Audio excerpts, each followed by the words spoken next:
Their fathers built empires of crime, feared, untouchable, unstoppable. But their kids? Some changed their names. Some went to Hollywood. Others were dragged into court, hunted, or erased. The real chaos began after the guns went silent. Number 1. Al Capone's only son lived in hiding and died in poverty. Albert Francis Sonny Capone was born in 1918, the only child of America's most feared gangster.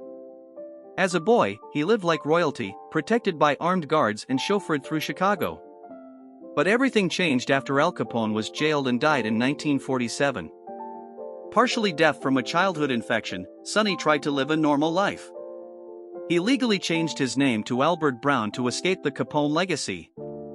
He worked as a tire salesman and used car dealer in California. Though his father's name was worth millions, Sonny never exploited it. He rejected interviews, avoided the mob, and died in obscurity in 2004.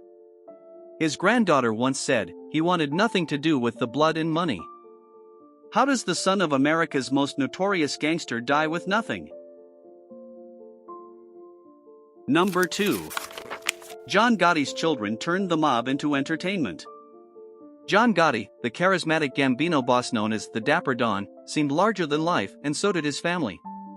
His son, John A. Jr. Gotti, allegedly took over the crime family after his father's 1992 conviction. Though arrested multiple times, Jr. beat charges through hung juries and later claimed he walked away.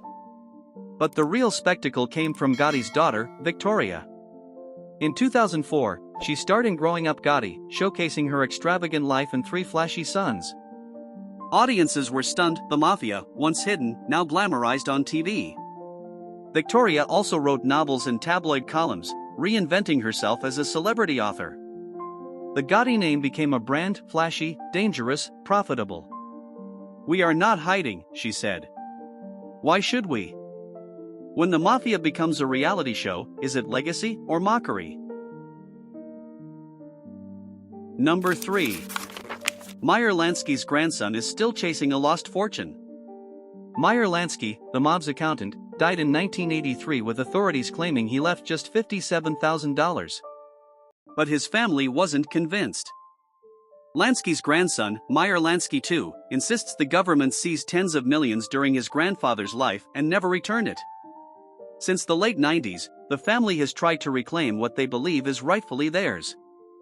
In 2009, Meer Jr. announced a film to reshape his grandfather's image and prove the fortune wasn't lost, it was taken. "People say my grandfather laundered hundreds of millions," he said. "Where do you think it went?" The legal fight continues. Was Lansky a financial ghost, or did he outsmart the government one last time? Number 4. Bugsy Seagull's daughter defended a killer's legacy. Benjamin Bugsy Seagull helped build Las Vegas and paid for it with his life in 1947. His daughter, Millicent Seagull, was just a child. For decades, she avoided attention. But in the 2000s, she re-emerged not to deny his crimes, but to reframe them. "People forget my father was a visionary," she said. Vegas wouldn't exist without him. She defended Bugsy's name fiercely, even as others called him reckless and disloyal. She gave interviews, attended premieres, and tried to reclaim his legacy. But lawsuits over his name failed, and licensing deals fell apart. In the end, Bugsy's empire became Las Vegas, but his daughter never got a piece of it. Number 5. Frank Costello's secret son remained a shadow. Frank Costello, the prime minister of the underworld, was known for his influence and smooth talk. Officially, he had no children. But rumors say otherwise. In the 1930s, he reportedly fathered a son with a Manhattan woman. The child was allegedly supported through secret trust accounts. In 1998, a man named Anthony C. claimed to be that heir, presenting letters, photos, and wire records, but no DNA evidence. The story faded, and Costello died in 1973 with his secrets intact. Still, some mob historians believe the son was real and may have descendants. Number 6. Lucky Luchiano's alleged heirs still surface in Italy. Lucky Luciano, architect of the American Mafia, officially died childless. But during his years in Sicily and Havana, he was known for affairs. In 2007, a man named Salvatore Lucania from Naples claimed to be his grandson.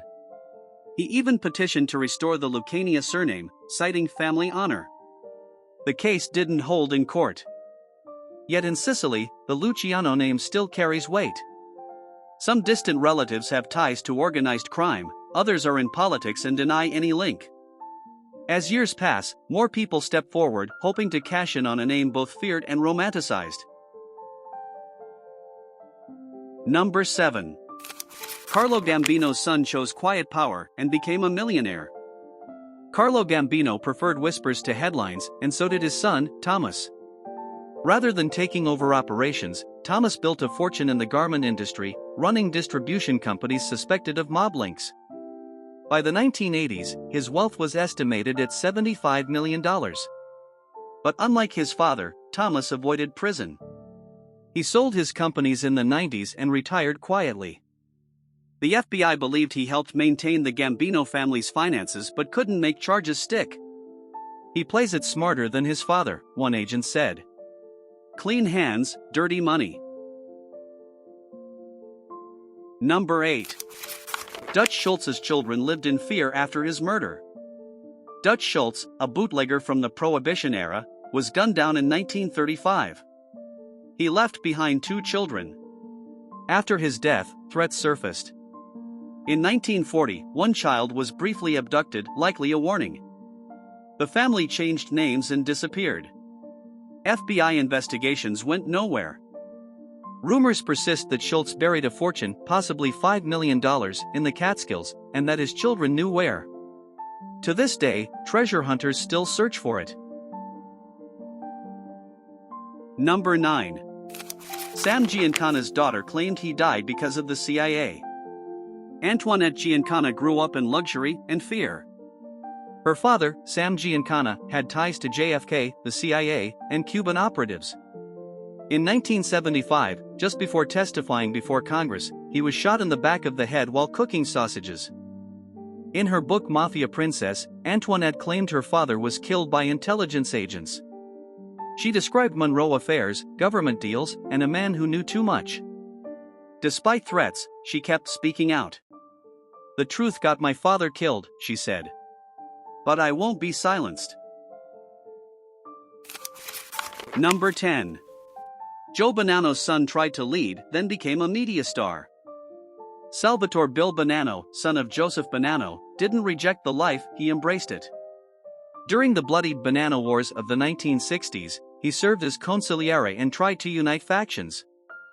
After prison time for obstruction, he wrote Bound by Honor, portraying the Mafia as misunderstood. He became a TV consultant and co-produced a miniseries about his family. "We were businessmen, not butchers," he told the New York Times. Bill Banano died in 2008, loyal to the code, but not afraid to sell the story.